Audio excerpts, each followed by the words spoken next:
പ്രതിഫലം വാങ്ങുന്നതിൽ ഒന്നാമനായി മോഹൻലാൽ. മലയാളത്തിലെ താരങ്ങളുടെ പ്രതിഫലം അറിയാം.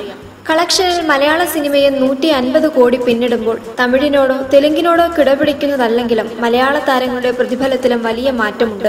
മോഹൻലാലാണ് മലയാളത്തിൽ ഏറ്റവും കൂടുതൽ പ്രതിഫലം വാങ്ങുന്ന താരം. യുവതാരങ്ങളിൽ പൃഥ്വിരാജ്. ജനതാ ഗ്യാരേജ് എന്ന ചിത്രത്തിലൂടെ തെലുങ്കിലുണ്ടായ സ്വീകാര്യതയും പുലിമുരുകൻ എന്ന സിനിമയുടെ വിജയവും മോഹൻലാലിന്റെ പ്രതിഫലം കുത്തനെ ഉയർത്തിയിട്ടുണ്ട്. 2015 3 കോടിയായിരുന്നു മോഹൻലാലിന്റെ പ്രതിഫലം. ജനതാ ഗ്യാരേജിനും പുലിമുരുകനും പിന്നാലെ മോഹൻലാൽ തമിഴ് തെലുങ്ക് സിനിമകൾക്ക് 8 കോടിയും മലയാളം പ്രോജക്റ്റുകൾക്ക് 4 മുതൽ 5 കോടി വരെയുമാണ് ഇപ്പോൾ ഈടാക്കുന്നത്. ഇതിൽ 70% മുൻകൂറായി നൽകണം. പ്രതിഫലത്തിന്റെ കാര്യത്തിൽ മോഹൻലാലിന് തൊട്ടു പിന്നിലായാണ് മമ്മൂട്ടി നിൽക്കുന്നത്. തിയേറ്ററുകളിൽ ആളെ കൂട്ടിയ ദി ഗ്രേറ്റ് ഫാദറിന് മുൻപ് വരെ മമ്മൂട്ടിയുടെ പ്രതിഫലം 2.5 കോടിയായിരുന്നു. ഭാസ്കർ ദി റാസ്കലിന് പിന്നാലെയാണ് 2.5 കോടിയിലേക്ക് മമ്മൂട്ടിയെ പ്രതിഫലം ഉയർത്തിയത്. ഗ്രേറ്റ് ഫാദറിന്റെ വിജയത്തിന് പിന്നാലെ അദ്ദേഹം പ്രതിഫലം 3 കോടിയായി ഉയർത്തിയിട്ടുമുണ്ട്. മലയാളത്തിലെ ഏറ്റവും ഉയർന്ന ആദ്യദിന കളക്ഷൻ ഇപ്പോൾ ഗ്രേറ്റ് ഫാദറിന്റെ പേരിലാണ്. 4.31 കോടിയാണ് ചിത്രം റിലീസ് ദിനത്തിൽ നേടിയത്. സൂപ്പർ താരങ്ങളായ മോഹൻലാലിനും മമ്മൂട്ടിക്കും തൊട്ടു പിന്നാലെയാണ് ജനപ്രിയ നായകൻ ദിലീപിന്റെ സ്ഥാനം. കഴിഞ്ഞ 15 വർഷത്തെ ബോക്സ് ഓഫീസ് വിജയങ്ങൾ പരിഗണിച്ചാൽ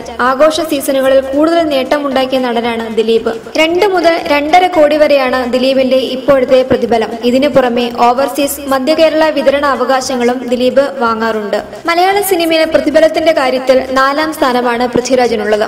1.5 കോടി മുതൽ 2 കോടി വരെയാണ് പൃഥ്വിയുടെ പ്രതിഫലം. സിനിമയുടെ ബജറ്റും പ്രതിഫല കാര്യത്തിൽ പൃഥ്വി പരിഗണിക്കാറുണ്ട്. വമ്പൻ ബജറ്റിലുള്ള ചിത്രവും കൂടുതൽ ദിവസങ്ങളിൽ ചിത്രീകരണവുമാണെങ്കിൽ 2 കോടിയാണ് പ്രതിഫലം. കർണൻ പോലെയുള്ള ബിഗ് ബജറ്റ് സിനിമകളുടെ കാര്യത്തിൽ ഇതാവില്ല പ്രതിഫലം. ബോളിവുഡ് തമിഴ് പ്രോജക്റ്റുകളിൽ മലയാളത്തെക്കാൾ ഉയർന്ന പ്രതിഫലമാണ് പൃഥ്വിരാജ് ഈടാക്കുന്നത്. പ്രേമം എന്ന സൂപ്പർ ഹിറ്റ് ചിത്രത്തിലൂടെ താരമൂല്യം ഉയർന്ന നടനാണ് നിവിൻ പോളി. 50 ലക്ഷം പ്രതിഫലമായി വാങ്ങിയിരുന്ന നിവിൻ പോളി തമിഴിലും മാർക്കറ്റ് സൃഷ്ടിക്കപ്പെട്ടതോടെ പ്രതിഫലം ഉയർത്തി. 1 കോടിയാണ് ഇപ്പോൾ നിവിന്റെ പ്രതിഫലം. പ്രേമത്തിന് തൊട്ടു പിന്നാലെ നിവിൻ നായകനായ ചിത്രം സ്വന്തം നിർമ്മാണ സഹകരണത്തിലുള്ളതായിരുന്നു. തമിഴിൽ 2 ചിത്രങ്ങൾ താരം കമ്മിറ്റ് ചെയ്തിട്ടുമുണ്ട്. ഈ സിനിമകളിലെ പ്രതിഫലം മലയാളത്തെക്കാൾ ഇരട്ടിയായിരിക്കും. 2016 വമ്പൻ വിജയങ്ങളില്ലെങ്കിലും ദുൽഖർ സൽമാൻ പ്രതിഫലം 75 ലക്ഷമായി ഉയർത്തിയതും ഇതേ വർഷമാണ്. നിലവിലുള്ള ദുൽഖർ സൽമാന്റെ പ്രോജക്റ്റുകളിലേറെയും വൻ പ്രതീക്ഷയുള്ളതാണ്. ഈ സിനിമകൾ ബോക്സ് ഓഫീസിൽ മികവ് തെളിയിച്ചാൽ നിവിൻ പോളിക്കൊപ്പമോ അതിനു മുകളിലോ ദുൽഖറിന്റെ പ്രതിഫലം എത്തും. മലയാളത്തിലെ യുവതാരങ്ങളിൽ ഏറ്റവും ഉയർന്ന ഇനിഷ്യൽ ലഭിക്കുന്നത് ദുൽഖർ ചിത്രങ്ങൾക്കാണ്.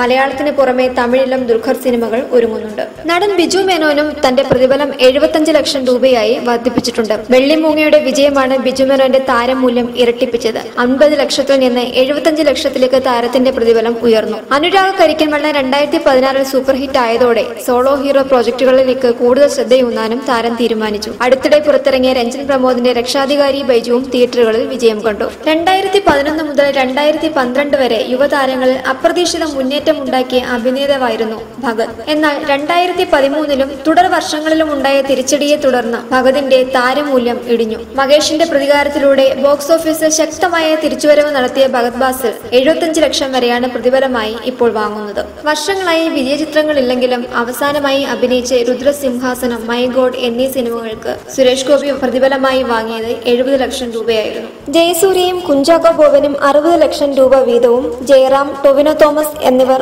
50 ലക്ഷം രൂപയും പ്രതിഫലമായി വാങ്ങുന്നുണ്ട്. കൂടാതെ യുവതാരങ്ങളായ ആസിഫ് അലി 35 ലക്ഷം രൂപയും ഉണ്ണി മുകുന്ദൻ 30 ലക്ഷം രൂപയുമാണ് പ്രതിഫലമായി ഇപ്പോൾ വാങ്ങുന്നത്. നായികമാരുടെ ഇടയിൽ നയൻതാര തന്നെയാണ് മലയാള സിനിമയിലും ഏറ്റവും കൂടുതൽ പ്രതിഫലം കൈപ്പറ്റുന്നത്. തമിഴിൽ നായികമാരിൽ ഏറ്റവും ഉയർന്ന പ്രതിഫലം സ്വീകരിക്കുന്ന അഭിനേത്രിയാണ് നയൻതാര. 2015 2014 തുടർച്ചയായി സൂപ്പർ ഹിറ്റുകൾ ലഭിച്ചതും സോളോ ഹീറോയിൻ പ്രോജക്റ്റുകളിൽ വിജയം കൈവരിച്ചതും നയൻസിന്റെ പ്രതിഫല വർധനയ്ക്ക് കാരണമായി. തമിഴിലെ തിരക്കിനിടയിലും നല്ല പ്രോജക്റ്റ് ആണെങ്കിൽ മലയാളത്തിന്റെ ഭാഗമാകാറുണ്ട് നയൻതാര.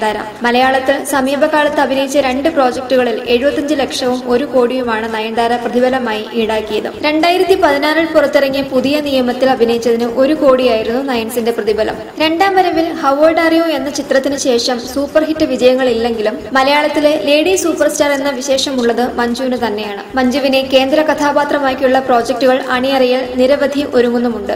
65 ലക്ഷം മുതൽ 70 ലക്ഷം വരെയാണ് മഞ്ജു വാര്യരുടെ ഇപ്പോഴത്തെ പ്രതിഫലം. മലയാളത്തിന് പുറമെ തെലുങ്കിലും ശ്രദ്ധ കേന്ദ്രീകരിച്ച നമിത പ്രമോദ് മലയാളത്തിൽ 10 ലക്ഷമായിരുന്നു പ്രതിഫലമായി സ്വീകരിച്ചിരുന്നത്. എന്നാൽ തെലുങ്കിൽ 20 ലക്ഷമാണ് ഇപ്പോൾ നമിത പ്രമോദിന്റെ പ്രതിഫലം. 8 ലക്ഷം മുതൽ 10 ലക്ഷം വരെയാണ് കാവ്യ മാധവന്റെയും ഹണി റോസിന്റെയും പ്രതിഫലം.